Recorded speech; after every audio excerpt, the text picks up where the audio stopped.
Hello दोस्तों, एक बार फिर से आपका बहुत बहुत स्वागत है। तो दोस्तों, आज की इस क्लास में मैं आपको कंप्लीट कराऊंगा शिक्षक, सहायक शिक्षक, सीजी टेट एवं सी टेट के लिए मैथ्स और पेडागोजी में मोस्ट इंपॉर्टेंट प्रीवियस ईयर में पूछे गए क्वेश्चन, जो आपका पेपर 1 और पेपर 2 दोनों के लिए बहुत ही इंपॉर्टेंट है। दोस्तों, ये क्लास होगा हमारा MCQ का पार्ट 4। इससे पहले पार्ट 1 से लेकर पार्ट 3 तक हमने ऑलरेडी कंप्लीट कर लिया है, जिसका लिंक आपको डिस्क्रिप्शन बॉक्स पर दे दिया जाएगा। आप उसको जाके जरूर देखिए, ताकि आपका मैथ्स पेडागोजी का एक भी क्वेश्चन ना छूटे। ये सारे क्वेश्चन बहुत ही इंपॉर्टेंट है और प्रीवियस ईयर में पूछे गए हैं।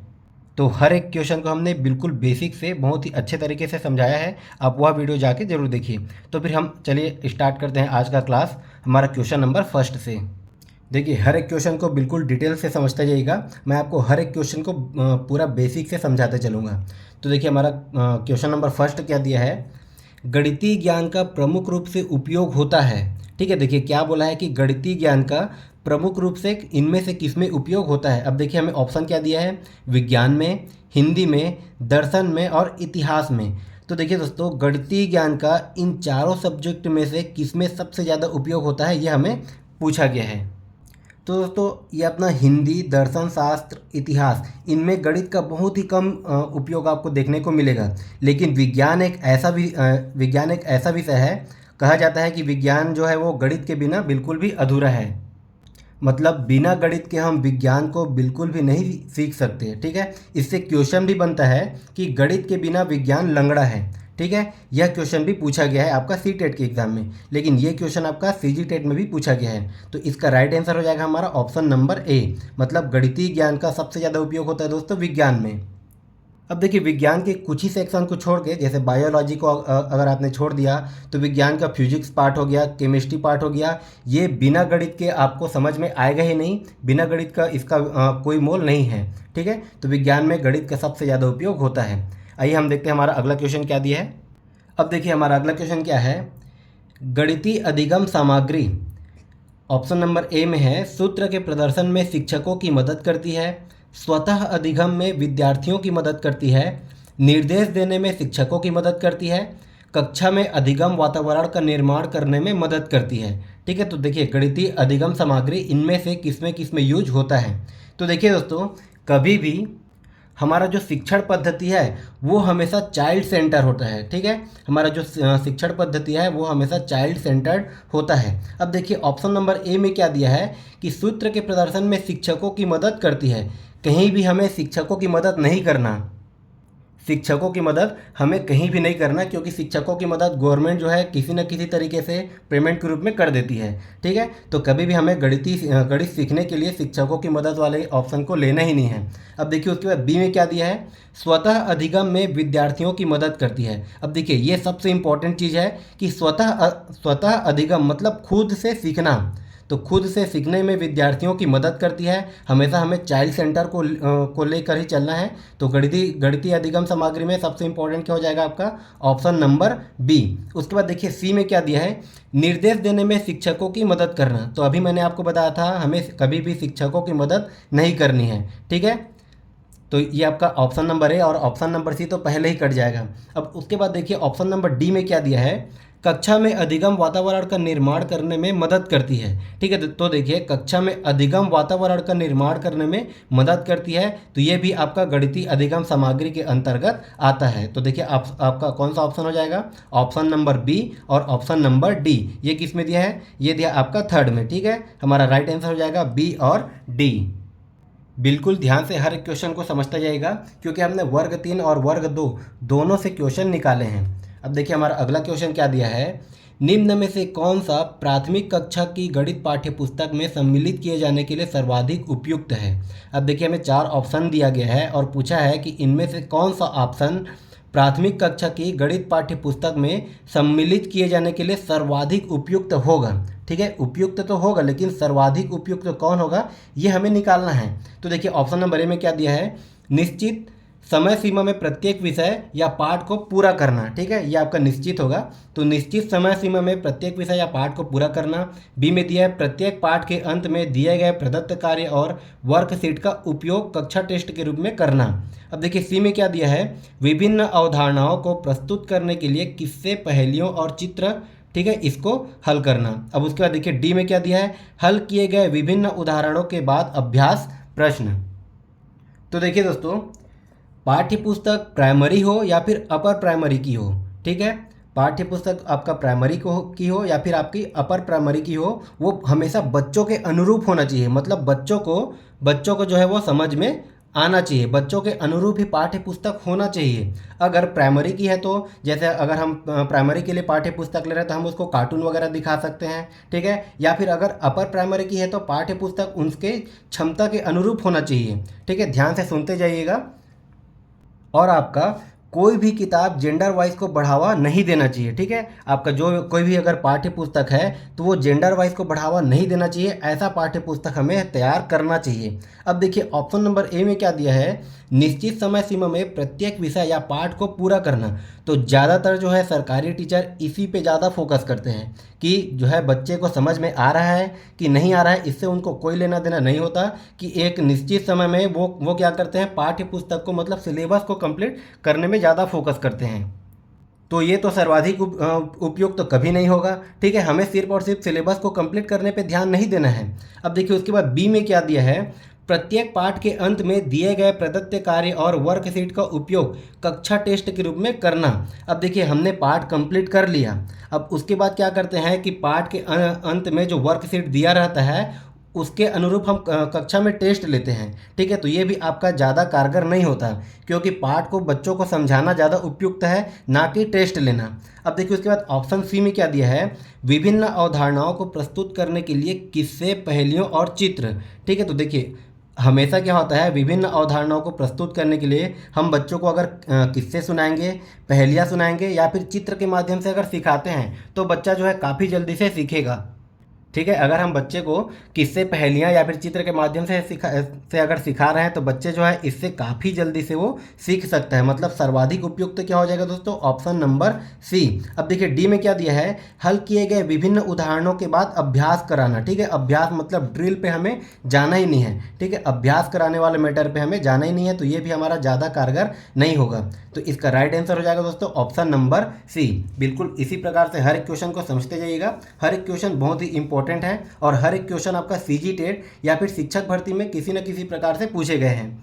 अब देखिए हमारा अगला क्वेश्चन क्या है, पाइथागोरस प्रमेय को सिखाने के लिए एक शिक्षक ने एक शीट वितरित की जिस पर समकोण वाले 4 त्रिभुजों को खींचा गया था और बच्चों को त्रिभुज के भुजाओं के बीच संबंध खोजने के लिए कहा जाता है। तो उपर्युक्त परिस्थिति में शिक्षक ने प्रमेय किया, क्या प्रमेय किया, आगमन विधि, निगमन विधि, व्याख्यान विधि और प्रयोगशाला विधि, ठीक है। इंडक्टिव मेथड, डिडक्टिव मेथड और लेक्चर मेथड और उसके बाद लेबोरेटरी मेथड, इनमें से कौन सा ऑप्शन हो जाएगा। तो देखिए हम पहले क्वेश्चन को समझ लेते हैं। तो देखिए क्वेश्चन क्या बोल रहा है कि पाइथागोरस प्रमेय को बच्चों को सिखाना है। अब शिक्षक ने क्या किया कि एक शीट जो है बच्चों को दे दिया जिस पर समकोण वाले 4 त्रिभुजों को खींचा गया था। मतलब 4 त्रिभुज जो है वो समकोण वाले कुछ इस प्रकार से पहले से खींचा गया था, ठीक है। ऐसे समकोण इस प्रकार से वो 4 त्रिभुज का डिजाइन पहले से बना हुआ है, ठीक है। ऐसा एक शीट बच्चों को दिया जाता है। उसके बाद और बच्चों को त्रिभुज के भुजाओं के बीच संबंध खोजने के लिए कहा जाता है। जैसे इनके भुजाओं के बीच क्या क्या संबंध है इसको खोजने के लिए कहा जाता है। तो देखिए इसमें क्या हो जाएगा, हमारा व्याख्यान विधि, लेक्चर मेथड तो होगा नहीं, क्योंकि हमें पहले ही हमें जो है वो चार्ट में चित्र के रूप में दे दिया है, तो हमारा लेक्चर मेथड तो होगा नहीं। अब देखिए उसके बाद क्या आता है, प्रयोगशाला विधि, ये खुद से डिस्कवर्ड के मेथड में उपयोग होता है, तो ये प्रयोगशाला विधि तो होगा नहीं। अब देखिए उसके बाद क्या है दोस्तों, आगमन और निगमन। तो देखिए आगमन विधि में क्या करते हैं, हम चलते हैं आगमन विधि में उदाहरण से नियम की ओर, ये बहुत ही इंपॉर्टेंट है, ठीक है। तो आगमन में हम चलते हैं दोस्तों उदाहरण से नियम की ओर, और निगमन में हम चलते हैं नियम से। देखिए निगमन में नी आ रहा है तो हम चलते हैं नियम से उदाहरण की ओर, ठीक है। अब देखिए इसमें क्या बोला है कि चूंकि वो उसने एक शीट में पहले से 4 समकोण त्रिभुज बना दिया है, मतलब बच्चों को उदाहरण के रूप में जो है 4 त्रिभुज को छाप के दे दिया है। अब क्या बोल रहा है, बच्चों को उदाहरण के तौर पर दे दिया 4 त्रिभुज बना के, अब उसके बाद उसके रूल तक पहुंचने के लिए उसे बोला जा रहा है कि उन दोनों के बीच में क्या क्या परस्पर संबंध होगा, ठीक है। ये उसकी लंबाई चौड़ाई क्या क्या हो जाएगा, किस प्रकार से होगा, तो हम पहले क्या कर रहे हैं, उदाहरण से नियम की ओर जा रहे हैं। तो इसका राइट आंसर हो जाएगा दोस्तों आगमन विधि। ठीक है, और निगमन में मैंने आपको क्या बताया था, हमेशा हम नियम से उदाहरण की ओर जाते हैं। अगर इसी में पहले अगर रूल बता दिया होता, उसके बाद अगर उनको सीट दिया जाता तो ये हो जाता निगमन विधि। ठीक है, तो इस क्वेश्चन के आधार पर हमारा राइट आंसर हो जाएगा ऑप्शन नंबर ए, आगमन विधि। तो हम देखते हैं अब हमारा अगला क्वेश्चन क्या दिया है, बहुत ही इंपॉर्टेंट क्वेश्चन आज का। देखिए दिया है, गणित शिक्षण में सांप और सीढ़ी के खेल का उपयोग अत्यधिक उपयुक्त होगा उन अवधारणाओं को विकसित करने के लिए जो संबंधित है खाली स्थान से, आपका मापन से, संख्याओं से, आकृतियों से या फिर ज्यामिति से। अब देखिए दोस्तों, सांप सीढ़ी वाला खेल कभी ना कभी आपने भी खेला होगा। अब सांप सीढ़ी में हम क्या करते हैं, उसमें देखिए 1 से लेके या तो 50 तक नंबर पहले से लिखे होते हैं, या फिर 1 से लेके 100 तक का नंबर लिखे होते हैं। तो देखिए अगर इस विधि से अगर आप जो है बच्चा इस खेल के माध्यम से अगर सीखना चाह रहा हो तो वो क्या सीख सकता है। तो देखिए इसमें कहीं भी किसी भी प्रकार का मापन ये बच्चा सीखेगा नहीं। अब उसके बाद देखिए आकृतियों, तो सांप सीढ़ी के खेल में बच्चा जो है ज़्यादा से ज़्यादा वो आकृति किस प्रकार से होता है, चतुर्भुज के आकार का कोई खाना होता है, या फिर मान लो ये त्रिभुज के आकार का भी हो सकता है। तो आकृति तो सीखेगा लेकिन सिर्फ और सिर्फ एक ही आकृति के बारे में वो जान पाएगा। ठीक है, तो ये भी हमारा कारगर होगा नहीं। अब उसके बाद देखिए इसमें कहीं भी ज्यामिति का उपयोग नहीं होता, तो ये हमारा तो होगा नहीं। अब देखिए इसमें बच्चा जो है सबसे ज़्यादा क्या चीज़ को सीख सकता है, तो बच्चा सबसे ज़्यादा इसमें संख्या को जानना, संख्या को पढ़ना, इसको सीख सकता है। ठीक है, सांप सीढ़ी का खेल आपने खेला ही होगा। ये हमारा 1 से लेके 100 तक या फिर 1 से लेके 50 तक का नंबर लिखा होता है। तो अगर आप बच्चों को सांप सीढ़ी खिलाओगे तो बच्चा जो है वो काउंटिंग करना सीख जाएगा। ठीक है, जितना नंबर उसमें खुदा रहेगा तो वो बच्चा जो है वो काउंटिंग करना सीख जाएगा। ठीक है, तो इसका राइट आंसर हो जाएगा दोस्तों ऑप्शन नंबर बी।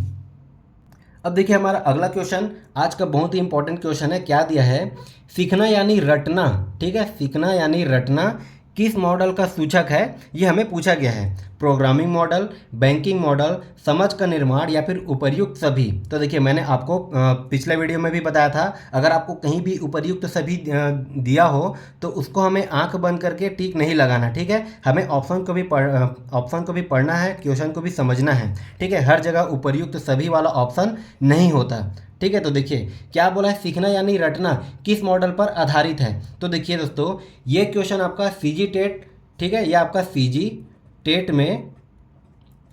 टेट और शिक्षक भर्ती दोनों मिलाकर ये अभी तक 2 बार पूछा गया है, और सी टेट में तो ये कई बार पूछा जाता है। सी टेट का ये बहुत ही फेवरेट क्वेश्चन है। ठीक है, तो ये भी आपका सीजी टेट और ये शिक्षक भर्ती में अभी तक 2 बार पूछा गया है। तो देखिए इसको हम पूरा बेसिक से समझ लेते हैं कि ये होता क्या है।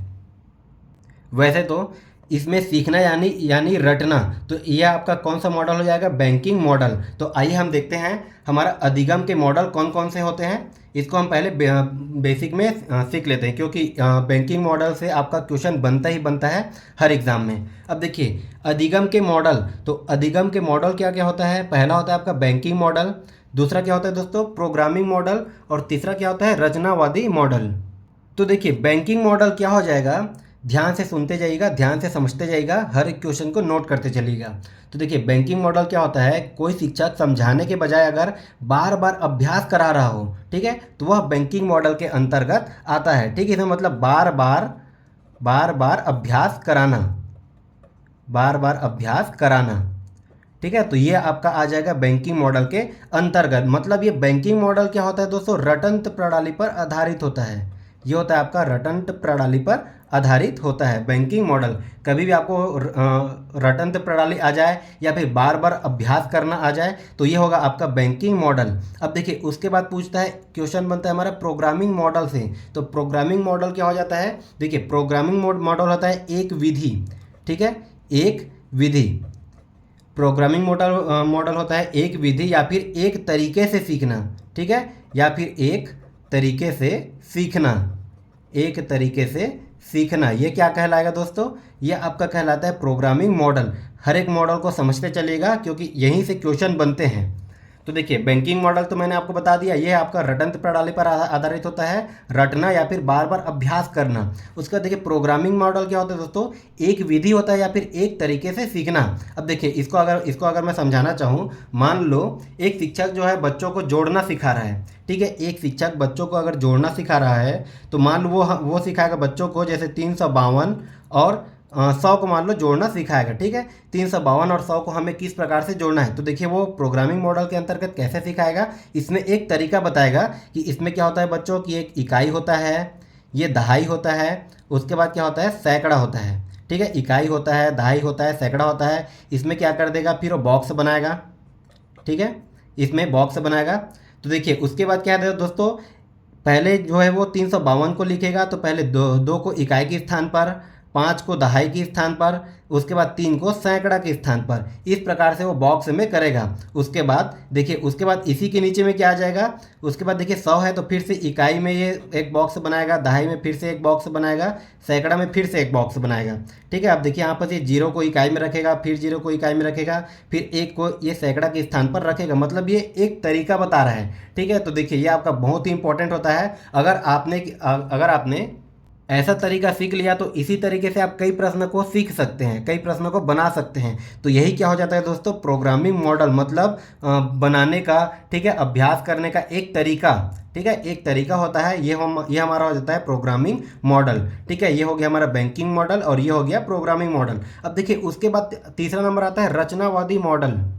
तो आपका रचनावादी मॉडल क्या हो जाता है दोस्तों, इसमें जो है बच्चे सक्रिय रूप से अपने अनुभव एवं अंतःक्रिया के माध्यम से ज्ञान का निर्माण करता है, ठीक है, खुद से ज्ञान का निर्माण करता है। मतलब यह मॉडल क्या कहता है कि बच्चों को सीखने के बजाय, बच्चों को जो है सिखाने के बजाय उन्हें खुद सीखने के लिए तैयार करना, यह कहलाता है आपका रचनावादी मॉडल। मतलब बच्चों को हमें सिखाना नहीं है, उसको सिखाने के बजाय अगर हम उसको खुद सीखने के लिए अगर हम तैयार करते हैं तो वो हो जाएगा दोस्तों रचनावादी मॉडल। मतलब बच्चा क्या करेगा, उसमें खुद से अपना तर्क लगाएगा, खुद से आविष्कार करेगा, ठीक है। तो ये हो जाता है आपका रचनावादी मॉडल। तो ये मैंने आपको समझा दिया बैंकिंग मॉडल क्या होता है, प्रोग्रामिंग मॉडल क्या होता है, रचनावादी मॉडल क्या होता है। इन तीनों को अच्छे से नोट कर लीजिएगा क्योंकि यही तीनों से क्वेश्चन बनता है। अब देखिए हमारा क्या बोला है क्वेश्चन नंबर 6 में, सीखना यानी रटना। तो अभी मैंने आपको बताया था रटना आ गया या फिर अभ्यास करना आ गया, तो ये आपका किसके अंतर्गत आता है, बैंकिंग मॉडल के अंतर्गत आता है। यहाँ पर प्रोग्रामिंग मॉडल भी मैंने आपको समझा दिया। तो इसको आप बिल्कुल ध्यान से नोट करते चलिएगा, हर एक क्वेश्चन बहुत ही इंपॉर्टेंट है और इसका पीडीएफ आपको टेलीग्राम चैनल पर दे दिया जाएगा, तो आप वहां से जाकर जरूर जुड़िए। इसी के साथ दोस्तों ये तो हमारा गणित का पेडागोजी सेक्शन का क्लास है, ठीक है। अगर आप गणित का न्यूमेरिकल पढ़ना चाहते हैं तो उसको जो है डिस्क्रिप्शन बॉक्स पर उसका प्लेलिस्ट का लिंक दे दिया जाएगा। हमने ये गणित का न्यूमेरिकल क्लास सिलेबस के अकॉर्डिंग बिल्कुल भी बेसिक से समझाया हुआ है, आप जाके वो सारे वीडियो को जरूर देखिए, ठीक है। तो देखिए हमारा अगला क्वेश्चन क्या दिया है, गणित शिक्षण की सबसे बड़ी समस्या है।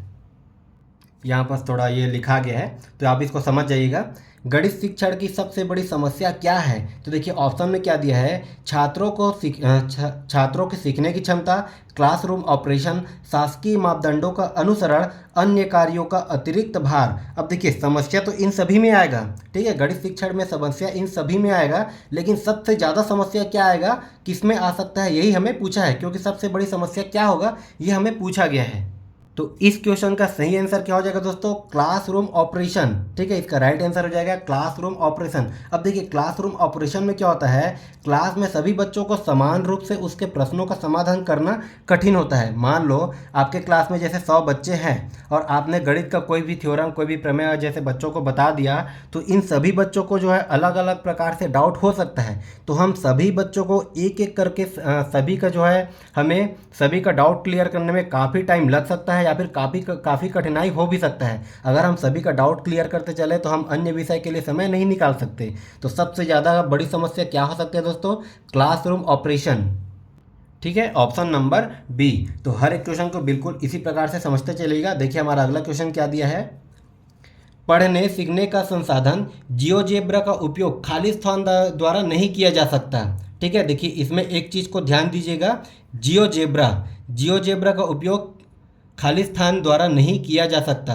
अब देखिए दोस्तों इस क्वेश्चन में क्या दिया है, देखिए ऑप्शन नंबर ए में दिया है लंगड़ों को, बहरों और गूंगों को, सी में दिया है अंधों को, और डी में क्या दिया है लड़कियों को।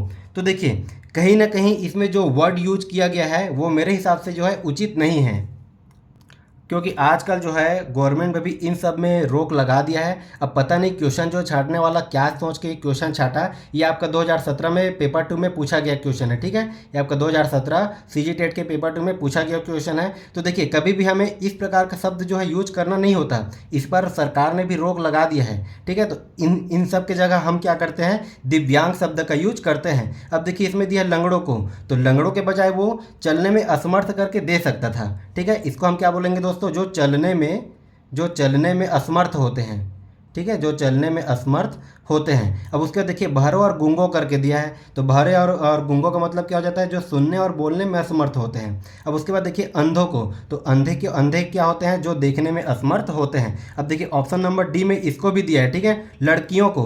तो कभी भी इस ऑप्शन को आप राइट जो है मत कीजिएगा, क्योंकि अगर आप इसको सही करके आते हैं तो इसको चेक करने वाला आपका उल्टा और नंबर काट सकता है, ठीक है। वैसे मैं आपको मजाक कर रहा हूँ, वैसे तो नंबर काटेगा नहीं, लेकिन इस प्रकार के क्वेश्चन हमें कभी भी जेंडर वाइज नहीं करना। अब देखिए दोस्तों, पहले हम समझ लेते हैं, पहले उपयोग को हम बाद में देखेंगे, पहले हम समझ लेते हैं कि जियोजेब्रा होता क्या है। देखिए कई सारे बच्चे जो है वो जियोजेब्रा में और जियो बोर्ड में कन्फ्यूज होते हैं। तो आइए हम समझते हैं जियोजेब्रा में। मैंने आपको पहले ही कहा था, नंबर ऑफ क्वेश्चन को ज़्यादा करने से अच्छा हम क्वेश्चन के कंसेप्ट को समझते हैं। तो देखिए पहले हम समझ लेते हैं जियोजेब्रा होता क्या है और जियो बोर्ड होता क्या है। तो दोस्तों आपका जियोजेब्रा, ठीक है, ये आपका होता है जियोजेब्रा। अब ये क्या होता है जियोजेब्रा दोस्तों? जियोजेब्रा एक मैथमेटिकल सॉफ्टवेयर है, ठीक है। मैं यहाँ पास खाली शॉर्ट में लिख रहा हूँ, जो बोल रहा हूँ उसको ध्यान से सुनते जाइएगा, उस पर आप ध्यान देते जाइएगा। तो जियोजेब्रा क्या होता है, ये एक मैथमेटिकल सॉफ्टवेयर होता है जिसका उपयोग हम गणित सीखने के लिए करते हैं। जैसे कि हम गणित में जो है एग्जाम्पल के लिए, जैसे अगर हम गणित में हम ज्यामिति सीखते हैं, ठीक है, गणित में हम ज्यामिति सीखते हैं या फिर सांख्यिकी सीखते हैं, ठीक है, ज्यामिति अगर सीखेंगे, सांख्यिकी सीखेंगे या फिर बीजगणित सीखते हैं, ठीक है। तो इन सब में जियोजेब्रा का यूज होता है। मतलब ये क्या है, एक मैथमेटिकल एक सॉफ्टवेयर है। अब देखिए सॉफ्टवेयर को सीखने के लिए अगर आप कोई भी सीख रहे हो, जैसे जियोजेब्रा ही सीख रहे हो, तो देखिए इसमें अगर हम जो चलने में असमर्थ है वो इसको सीख नहीं सकता, ऐसा तो है नहीं, ठीक है। जो व्यक्ति चल नहीं सकता वो क्या है, सिर्फ हमें कंप्यूटर के पास बैठ के इसको सीखना है। अब देखिए बहरे और गूंगो, ठीक है, तो ये दोनों भी इसको सीख नहीं सकते, ऐसा हम कह नहीं सकते। तो ये आपका किस पे आधारित है, ये आपका सिर्फ और सिर्फ देखने पर आधारित है। मतलब सामने में कंप्यूटर की स्क्रीन में आप देख रहे हैं कि जो है जियोजेब्रा जो है मैथमेटिकल सॉफ्टवेयर किस प्रकार से चलता है, किस प्रकार से काम करता है, तो आप उसको आसानी से सीख सकते हैं। लेकिन इसमें क्या पूछा है कि किसके द्वारा नहीं किया जा सकता, इसका उपयोग किसके द्वारा नहीं किया जा सकता। तो इसका राइट आंसर क्या हो जाएगा दोस्तों, अंधों पे, ठीक है। जो बच्चे जिनको आँख से दिखाई नहीं देता, वो बच्चे जियोजेब्रा का उपयोग करने में असमर्थ होंगे। अब देखिए मैंने आपको क्या बोला था, एक होता है जियोजेब्रा, जियोजेब्रा क्या होता है, मैथमेटिकल सॉफ्टवेयर। अब एक आता है दोस्तों आपका जियो बोर्ड, ठीक है, एक आपका आता है जियो बोर्ड। अब जियो बोर्ड क्या होता है, तो देखिए जियो बोर्ड क्या होता है, ये कुछ इस प्रकार से लकड़ी के शेप का होता है, इसको आप ध्यान से समझते चलिएगा। ये लकड़ी के शेप का कुछ इस प्रकार से होता है, ये आपका होता है लकड़ी का, ठीक है। ये क्वेश्चन भी पूछा जाता है कि जियो बोर्ड किसका बना होता है, तो ये हमेशा ये ज़्यादातर लकड़ी का ही बना होता है। अब देखिए इसमें कुछ इस प्रकार से कीले लगे होते हैं, कील वगैरह इसमें कुछ लगा दिए जाते हैं। अब देखिए दोस्तों जियो बोर्ड से बच्चे किस प्रकार से गणित सीखते हैं, तो इसमें क्या लगा देंगे, कील लगा देंगे, ठीक है, ये लग गया इसमें कील। अब देखिए उसको जो है रबड़ या फिर रस्सी दे दिया जाता है। अब उसकी सहायता से क्या करेगा बच्चे को हम सिखाएंगे कि इस कील से इस कील में हम ऐसे गए, फिर इस प्रकार से गए, फिर इस प्रकार से गए, इस प्रकार से हमने रस्सी को बांध दिया, तो ये हमारा एक चतुर्भुज के रूप में, वर्ग के रूप में, ये वर्ग के शेप में बन गया, ठीक है। इसी प्रकार से हम इसमें हम जो है इस प्रकार से त्रिभुज भी बना सकते हैं रस्सी या फिर रबड़ की सहायता से, ठीक है। इसमें हम जो है सर्कल भी बना सकते हैं। तो इस प्रकार से यूज किस में करते हैं हम, ये करते हैं हम जियो बोर्ड में। मतलब जियो बोर्ड में हम इस प्रकार से आकृति को, लकड़ी और ये अपना कील वील का जो रहता है बना रहता है, इसके माध्यम से हम आकृति बनाना सिखा सकते हैं। तो इन दोनों में आप कंफ्यूज मत होइएगा। एक आता है जियोजेब्रा, ठीक है, ये मैथमेटिकल सॉफ्टवेयर है, और एक आता है आपका जियो बोर्ड, ठीक है, ये आपका कोई सॉफ्टवेयर नहीं है, खाली लकड़ी का सिंपल सा बना होता है। तो देखिए इस क्वेश्चन का राइट आंसर हो जाएगा ऑप्शन नंबर सी। अब देखिए हमारा अगला क्वेश्चन क्या दिया है, उच्चतर कक्षाओं के सवालों की चर्चा प्राथमिक स्तर पर करने का तात्पर्य है। अब देखिए, जो उच्चतर कक्षा में जो जो भी सवाल आते हैं उसकी चर्चा अगर हम प्राथमिक स्तर के बच्चों के सामने कर रहे हैं तो उसका तात्पर्य क्या होना चाहिए? आगे पढ़ने के लिए दिलचस्पी पैदा करना, उनके कम ज्ञान के लिए हतोत्साहित करना, धीमा सीखने की स्थिति से विचलित करना, अपना ज्ञान छात्रों को प्रदर्शित करना। तो देखिए, हमेशा आपको पहले देखना है कि निगेटिव टैग वर्ड क्या होता है। तो हमें कभी भी बच्चों को हतोत्साहित नहीं करना होता, ये आपका निगेटिव टैग वर्ड में आता है। तो कभी भी ऐसा ऑप्शन दिखे तो उसको सबसे पहले हमें काट देना है, ठीक है। क्या तात्पर्य है? तात्पर्य है ये हमें पूछा है। अब देखिए, ऑप्शन नंबर सी में क्या दिया है? धीमा सीखने की स्थिति से विचलित करना। तो अगर हम बच्चों को विचलित करेंगे तो ये एक भावी शिक्षक का परिचय नहीं है, ठीक है। हमें बच्चों को कभी भी विचलित नहीं करना है, उसको सही मार्ग दिखाना है और उसको सही चीज़ सिखाना है। अब देखिए, ऑप्शन नंबर डी में क्या है? अपना ज्ञान छात्रों को प्रदर्शित करना। तो आप सिर्फ और सिर्फ अपना ज्ञान छात्रों में प्रदर्शित करते रह गए, बाकी बच्चों ने क्या सीखा क्या नहीं सीखा इससे कोई लेना देना नहीं है। तो ये हमारा ऑप्शन नंबर डी भी किसी प्रकार से नहीं होगा। अब देखिए, ऑप्शन नंबर ए बचा, तो ए को भी हम समझ लेते हैं कि ए बोल क्या रहा है? आगे पढ़ने के लिए दिलचस्पी पैदा करना।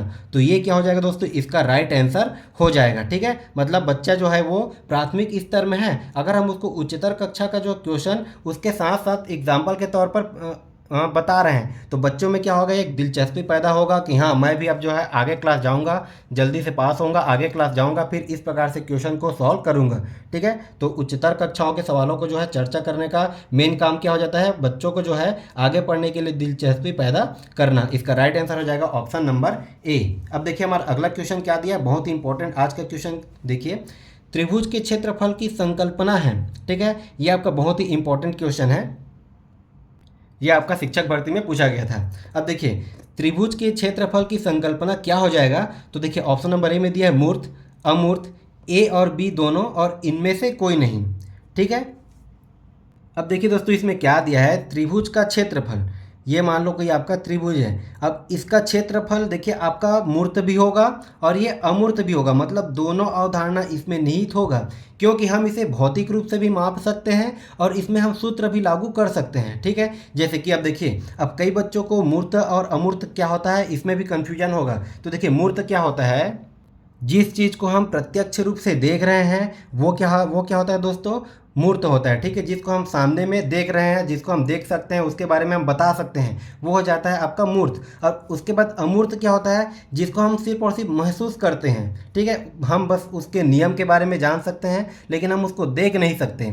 जैसे कि एक बच्चे को आपने दे दिया एक बॉल, ठीक है। एक बच्चे को आपने दे दिया एक बॉल खेलने के लिए। अब बच्चों को आप बोलोगे कि बेटा इसी प्रकार से इसी शेप में आपके घर में क्या क्या चीज़ पाई जाती है, आप उसको ढूंढ के लाइए। तो बच्चा क्या करेगा? जो भी उसको सेब, टमाटर, मतलब ये गोल आकार में जो भी दिखेगा उसको वो पकड़ के लाएगा, मतलब वो मूर्त रूप में है। जो चीज़ बच्चा देख रहा है, ठीक है, जो चीज़ बच्चा देख रहा है वो क्या है दोस्तों? मूर्त है। अब देखिए, अमूर्त क्या हो जाएगा? बच्चे को अभी नहीं पता कि ये क्या होता है। ये हमारा एक वृत्त के आकार में होता है, इसका जो है वो परिधि भी होता है, ठीक है। इसका एक एरिया भी हो जाएगा, ठीक है। इसमें क्या होगा? रेडियस भी होता है। ये सारा चीज़ नहीं पता, ये अमूर्त रूप से इसमें विद्यमान पहले से होता है, ठीक है। मतलब ये सारे क्या होते हैं? इसके नियम होते हैं। तो ये हो जाता है दोस्तों अमूर्त, ठीक। ये हमारा लागू होता है त्रिभुज के क्षेत्रफल में, ठीक है। ये हमारा लागू होता है त्रिभुज के क्षेत्रफल में। अब देखिए, यहाँ पर मैंने एक त्रिभुज का शेप बना दिया। ये तो हमारा एक त्रिभुज दिख रहा है, ठीक है। अब ये देखिए, साफ साफ दिख रहा है कि इसमें 3 कोना है। अब अभी मैंने आपको क्या बताया कि त्रिभुज का क्षेत्रफल, अब जैसे ही मैंने त्रिभुज का क्षेत्रफल बोला तो आपके दिमाग में ये कंसेप्ट आ गया कि त्रिभुज के क्षेत्रफल बराबर होता है 1/2 गुणित आधार गुणित ऊंचाई। तो जो आपके दिमाग में आया 1/2 गुणित आधार गुणित ऊंचाई, वो क्या हो जाएगा दोस्तों? अमूर्त हो जाएगा, ठीक है। और ये जो आप जो सामने में देख रहे हो कि ये त्रिभुज कुछ इस प्रकार से है, इसमें 3 कोना है, तो ये क्या हो जाएगा दोस्तों? मूर्त हो जाएगा। तो कभी भी त्रिभुज के क्षेत्रफल की संकल्पना क्या हो जाएगा? आपका मूर्त भी होगा और अमूर्त भी होगा। तो इसका राइट आंसर हो जाएगा दोस्तों ऑप्शन नंबर सी, ठीक है। बिल्कुल एक एक पॉइंट को जो समझते चलिएगा, हर एक पॉइंट इंपॉर्टेंट है। जरूरी नहीं है कि यही क्वेश्चन आपको जो है पूछेगा, ठीक है। जो मैं यहाँ पर जितना लेक्चर दे रहा हूँ, जो चीज़ समझा रहा हूँ, वहाँ से क्वेश्चन बनेंगी। इसीलिए हर एक पॉइंट को बिल्कुल ध्यान से सुनते जाइएगा, हर एक पॉइंट बहुत ही इंपॉर्टेंट है। अब देखिए, हमारा अगला क्वेश्चन क्या दिया दोस्तों? क्वेश्चन नंबर 11, वह बच्चे जिनकी मानसिक आयु उनकी कालानुक्रमिक आयु से कम होती है वे कहलाते हैं। तो देखिए यहाँ पर क्या बोला है कि जिनकी मानसिक आयु उसकी कालानुक्रमिक आयु से कम होती है तो वे बच्चे जो है प्रतिभाशाली तो कहलाएंगे नहीं। ठीक है, उसको हम सामान्य बच्चे भी नहीं कह सकते क्योंकि उसकी मानसिक आयु जो है उसके बॉडी लैंग्वेज से कालानुक्रमिक आयु से कम होती है। अब देखिए इसमें कंफ्यूजन होता है बच्चों में ऑप्शन नंबर सी और डी में। ठीक है, ये भी आपका पूछा गया क्वेश्चन है, सारे क्वेश्चन आपका जो है पूछे गए हैं। ठीक है, आपका सीजी टेट या फिर शिक्षक भर्ती में पूछे गए हैं। अब देखिए इसमें ऑप्शन नंबर सी में क्या दिया है, अधिगम अपंगता युक्त, और उसके बाद डी में क्या दिया है दोस्तों, मंदित बालक। अब देखिए एक आता है, इसी में एक क्वेश्चन बनता है कि अधिगम विकलांग मतलब क्या होता है। ठीक है, अधिगम विकलांग, अधिगम विकलांग। ठीक है, तो दोस्तों अधिगम विकलांग क्या हो जाता है, इसका मतलब क्या होता है, मानसिक मंदता। ठीक है, अधिगम विकलांग कहने का मतलब क्या है दोस्तों, मानसिक मंदता, मतलब जो मानसिक रूप से कमज़ोर होते हैं। तो देखिए इसका मतलब क्या होता है दोस्तों, मानसिक मंदता। ठीक है, मतलब इसको हम बोल सकते हैं मंदित बालक। ठीक है, तो इसका राइट आंसर क्या हो जाएगा, ऑप्शन नंबर डी। ठीक है, अब इसमें कहीं ना कहीं अधिगम अपंगता युक्त ये भी होगा। ठीक है, लेकिन अगर हमें दिया है ऑप्शन में कि मंदित बालक, तो इसका मतलब ही होता है दोस्तों मंदित बालक। ठीक है, तो हमें पहले इस आंसर को हमें लेना है। तो इसका राइट आंसर क्या हो जाएगा हमारा, ऑप्शन नंबर डी। अब देखिए हमारा अगला क्वेश्चन क्या है, प्राथमिक कक्षा में भिन्नों की अवधारणा के परिचय के लिए निम्नलिखित रणनीतियों में कौन सी अति उपयुक्त है। अब देखिए भिन्न वाला क्वेश्चन बार बार आपको देखने को मिलेंगे क्योंकि ये बहुत ही इंपॉर्टेंट है। ये आपका पेडागोजी सेक्शन का बहुत ही फेवरेट, बहुत ही इंपॉर्टेंट क्वेश्चन माना जाता है। ठीक है, ये आपका सी टेट में तो बहुत बार बनता है और आपका सी जी टेट में भी कई बार ये भिन्न वाले चैप्टर से पूछा गया है, तो इसको बिल्कुल ध्यान से समझते चलिएगा। देखिए अब ऑप्शन में क्या दिया है, विद्यार्थियों के समक्ष भिन्नों पर इबारती सवाल रखना, 1/2 और 1/1 को निरूपित करने के लिए चित्रों के चार्ट दिखाना, संख्या रेखा पर एक भिन्न को निरूपित करना, या फिर कागज मोड़ने के क्रियाकलापों को सममित आयताकार पट्टियों एवं वृत्तियों वृत्ताकार कटआउट के साथ करना। तो जो भी हमारा जो है पिछला जो है वीडियो को देखा है तो वो उसको इस क्वेश्चन का आंसर बिल्कुल 2 सेकंड के अंदर ही मिल गया होगा। अब देखिए हम हर एक क्वेश्चन को समझते जाते हैं। ए में क्या दिया है, विद्यार्थियों के समक्ष भिन्नों पर इबारती सवाल रखना। अब देखिए दोस्तों इसमें चूंकि क्या पूछा है कि प्राथमिक कक्षा के बच्चों के लिए, ठीक है, तो प्राथमिक कक्षा के बच्चों के समक्ष अगर हम भिन्न का खाली सवाल रख देते हैं कि बेटा 1/2 5/4 ऐसा होता है, तो बच्चे जो है इसमें कभी भी नहीं समझेगा। ठीक है, अब उसके बाद देखिए बी में क्या दिया है, ये तो हमारा ऑप्शन होगा नहीं। अति उपयुक्त पूछा है क्योंकि इसमें हमें पूछा है अति उपयुक्त, कौन ज़्यादा उपयुक्त होगा। अब देखिए बी में क्या दिया है, 1/2 और 1/1 को निरूपित करने के लिए चित्रों के चार्ट दिखाना। ठीक है, अब देखिए चित्रों का हमने चार्ट दिखा दिया तो ये तो कारगर होगा, लेकिन इससे भी कारगर कोई और ऑप्शन हो सकता है क्या, हम पहले देख लेते हैं। संख्या रेखा पर एक भिन्न को निरूपित करना, तो एक भिन्न को हम संख्या रेखा पर निरूपित कर देते हैं। ये 0 से स्टार्ट होता है, इधर 1 होता है, ये 2 होता है। ठीक है, तो ये हमारा ये 1/2 कुछ इधर आ जाएगा 1/2। ठीक है, ये सॉरी 1/2 हमारा जो 1 के पहले मतलब आधा होता है इधर आ जाएगा। तो इस प्रकार से अगर हम संख्या रेखा में निरूपित करेंगे तो ये वाला जो है चैप्टर तो मिडिल स्कूल के बच्चे बहुत मुश्किल से समझ पाते हैं, तो प्राथमिक स्तर के बच्चों को समझने में काफ़ी कठिनाई होगा। अब देखिए उसके बाद ऑप्शन नंबर डी क्या है, कागज को मोड़ने के क्रियाकलापों को सम्मिलित आयताकार पट्टियों एवं वृत्तीय वृत्ताकार कटआउट के साथ करना। अब देखिए दोस्तों ये हमारा सबसे कारगर उपाय होगा भिन्नों को सिखाने के लिए, खास करके प्राथमिक स्तर के बच्चों के लिए। जैसे हमने उसको कागज दे दिया, ठीक है, जैसे हमने उसको कागज दे दिया, मतलब इस ऑप्शन में क्या बोल रहा है, इस ऑप्शन में एक्टिविटी की बात कर रहे हैं। ठीक है, मतलब जो चीज़ ज़्यादा कारगर होगा, हम बच्चों को खुद से क्रियाकलाप, खुद से एक्टिविटी करने के लिए बोल रहे हैं। हमने बच्चों को कागज़ दे दिया और हम बोल रहे हैं कि इस कागज़ को मोड़ कर आप जो है वो चतुर्भुज बनाइए, एक वर्ग बनाइए या फिर एक त्रिभुज बनाइए, या फिर आप इसको काट के भी बना सकते हैं। ठीक है, बच्चे को हमने एक कागज़ दे दिया, उसको हमने कुछ इस प्रकार से कटवा दिया। ठीक है, ये हमारा इसका विकर्ण के रूप में हमने कटवा दिया, तो इससे हमें 2 त्रिभुज मिल गया। इस प्रकार से भी हम बच्चों को बहुत ही आसानी से सिखा सकते हैं और ये आपका ईजिली अवेलेबल भी होता है। ठीक है, तो कभी भी क्या आएगा दोस्तों, एक्टिविटी, खुद से एक्टिविटी करने के लिए आएगा, तो ये सबसे ज़्यादा कारगर उपाय होता है। तो इसका राइट आंसर हो जाएगा ऑप्शन नंबर डी। ठीक है, इसी प्रकार हर एक क्वेश्चन को समझते चलिएगा, हर एक क्वेश्चन बहुत ही इंपॉर्टेंट है। तो आज का हमारा देखिए 14 नंबर का क्वेश्चन क्या दिया है, रोहित को अनुभव होता है कि वर्ग एक समचतुर्भुज और आयत दोनों है, वह चिंतन के किस चरण पर है। ठीक है, अब देखिए इसको अनुभव होता है कि वर्ग एक समचतुर्भुज है। अब देखिए एक वर्ग है, वर्ग एक समचतुर्भुज तो होता है, ठीक है, और एक आयत, ठीक है, वर्ग एक समचतुर्भुज है और एक आयत है, इस चीज़ का अनुभव हो रहा है। ठीक है। तो वह चिंतन के किस चरण पर है ये हमें बताना है। तो देखिए ए में क्या दिया है, विश्लेषण, बी में संबंध, सी में निगमन और डी में क्या है, पहचानना।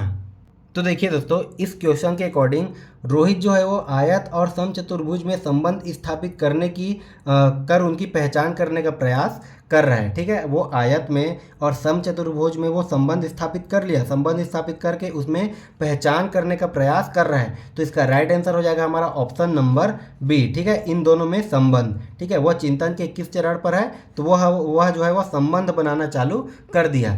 अब देखिए उसके बाद इसमें देखिए क्या होता है, विश्लेषण तो हमारा होगा नहीं। अब निगमन में क्या होता है दोस्तों, मैंने आपको बताया था नियम से निगमन देखिए मतलब नि दिया है तो यह हो जाएगा नियम से उदाहरण की ओर। ठीक है, और ये आपका पहचानना तो होगा नहीं, क्योंकि यहाँ पर देखिए पहचानना का मतलब क्या होगा कि यह एक चतुर्भुज है, यह जो है एक त्रिभुज है, यह गोला है, खाली देख करके पहचान रहा है। ठीक है, तो ये जो है रोहित जो है इस स्थिति से आगे चला गया है कि वो पहचान तो कर ले रहा है, अब उसके बाद क्या कर रहा है, वो इन दोनों में संबंध स्थापित करना चालू कर दिया है। तो इसका राइट आंसर क्या हो जाएगा, ऑप्शन नंबर बी। अब देखिए हमारा अगला क्वेश्चन क्या दिया है, आज का लास्ट क्वेश्चन है क्योंकि वीडियो काफ़ी लंबा बन जाएगा। देखिए क्या दिया है, किस मॉडल में चरण दर चरण सीखना ये हो जाएगा माना जाता है। ठीक है, ये होगा माना जाता है, ये थोड़ा प्रिंट मिस्टेक हो गया है। तो देखिए हमारा ऑप्शन देख लेते हैं पहले, बैंकिंग मॉडल, प्रोग्रामिंग मॉडल, उसके बाद कंस्ट्रक्टिव मॉडल और उपरोक्त सभी। ठीक है, तो देखिए इसमें क्या बोला है कि चरण दर चरण सीखना। तो मैंने अभी आपको बताया था, देखिए बैंकिंग मॉडल और ये प्रोग्रामिंग मॉडल क्या होता है, मैंने आपको बहुत अच्छे से डिस्क्राइब किया हुआ है। तो बैंकिंग मॉडल क्या होता है दोस्तों, आपका रटंत्र प्रणाली पर आधारित होता है, बार बार अभ्यास करने पर आधारित होता है। अब इसमें क्या बोला है कि हमें चरण दर चरण सीखते हैं। तो अभी मैंने आपको बताया था प्रोग्रामिंग मॉडल क्या होता है, जैसे कि हम 132 और जो है 112 को हमें जोड़ने के लिए दे दिया, तो हम क्या करेंगे, पहले चरण दर चरण हम पहले बच्चों को सिखाएंगे कि इसमें क्या होता है, इकाई होता है, दहाई होता है, फिर सैकड़ा होता है। ठीक है, उसके बाद क्या करेंगे, हम इसमें जैसे एक बॉक्स बना दिए, इससे बच्चे काफ़ी अच्छे से सीखेगा। हमने कुछ इस प्रकार से बॉक्स बना दिया। अब उसके बाद क्या करेंगे, देखिए 132 है, 2 इकाई में होता है तो हम 2 को इकाई के साथ रखेंगे, 3 को दहाई के साथ रखेंगे, 1 को सैकड़ा के साथ रखेंगे। ठीक उसी प्रकार हम 112 को भी रखेंगे, इकाई में 2, यहाँ पर दहाई में 1 और यहाँ पर 1, मतलब चरण दर चरण हम सिखा रहे हैं। उसके बाद हम सिखाएंगे दोस्तों इसमें कि ये जोड़ना है कि घटाना है। ठीक है, तो इसमें क्या हो रहा है, देखिए चरण दर चरण बच्चा सीख रहा है। तो ये कौन सा मॉडल हो जाएगा, आपका प्रोग्रामिंग मॉडल हो जाएगा। ये भी आपका सीजी टेट में पूछा गया क्वेश्चन है। इन मॉडल से काफ़ी क्वेश्चन बनते हैं, इसको आप बिल्कुल ध्यान से समझिएगा, इसको आप नोट करते जाइएगा। ठीक है, बैंकिंग मॉडल क्या होता है, आपका प्रोग्रामिंग मॉडल क्या होता है, ये सारा चीज़ मैंने आपको काफ़ी डिटेल में समझा दिया। ठीक है, तो देखिए यहाँ पर भी ये उपरोक्त सभी वाला ऑप्शन आएगा नहीं, कभी भी उपरोक्त सभी वाला को हमेशा नहीं लेना है। ठीक है, ज़्यादातर ये सही होता है लेकिन हमेशा सही नहीं होता, तो हमेशा आप ऑप्शन को अच्छे से पढ़िएगा। तो इसका राइट आंसर हो जाएगा दोस्तों ऑप्शन नंबर बी। ठीक है, इसका हो जाएगा प्रोग्रामिंग मॉडल। तो उम्मीद है दोस्तों आज आपको यह क्लास समझ में आया होगा। अगर आपको समझ में आया तो हमारे चैनल को सब्सक्राइब जरूर करें, साथ ही दूसरों को शेयर करना ना भूलें। तो फिर मिलते हैं नेक्स्ट क्लास में इसी प्रकार से मोस्ट इंपॉर्टेंट क्वेश्चन के साथ।